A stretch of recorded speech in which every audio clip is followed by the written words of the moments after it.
Charles Higgins Kepner et Benjamin Trégo, dans leur ouvrage Le nouveau manager rationnel, citent les propos du général Carl Schneider, commandant d'une base de l'US Air Force, en parlant de son équipe. Il faut leur donner les moyens de décider par eux-mêmes et leur donner confiance.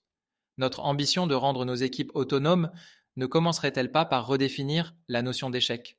Pour créer un terreau favorable à l'apprentissage, Amy Edmondson, dans Right Kind of Wrong, propose une réévaluation profonde de l'échec en le considérant non pas comme une fin en soi, mais comme un élément essentiel du processus d'apprentissage et d'innovation.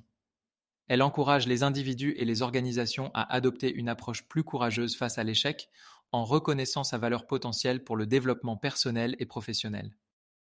Les études de l'autrice dans des hôpitaux américains a montré que les meilleures équipes médicales étaient celles qui disposaient du taux d'erreur de médication le plus élevé, alors que l'inverse était attendu.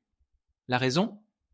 Les meilleures équipes sont dans un environnement de confiance, où les collaborateurs se parlent et exposent leurs difficultés, leurs doutes et leurs erreurs, alors que les équipes les moins performantes n'exposent pas leurs échecs et passent sous silence leurs erreurs.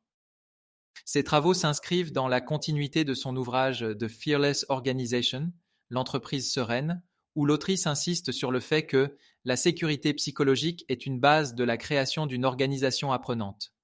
Les organisations qui cherchent à rester en phase grâce à un apprentissage continu et à une exécution agile doivent cultiver une ambiance sereine qui incite à s'exprimer. Amy Edmondson propose une classification des échecs en 3 catégories: les échecs de base, les échecs complexes et les échecs intelligents. Les échecs de base résultent d'erreurs évitables dues à la négligence ou à l'ignorance, comme des erreurs humaines dans des processus simples. Les échecs complexes surviennent lorsque plusieurs facteurs interdépendants se combinent de manière imprévisible pour provoquer un échec.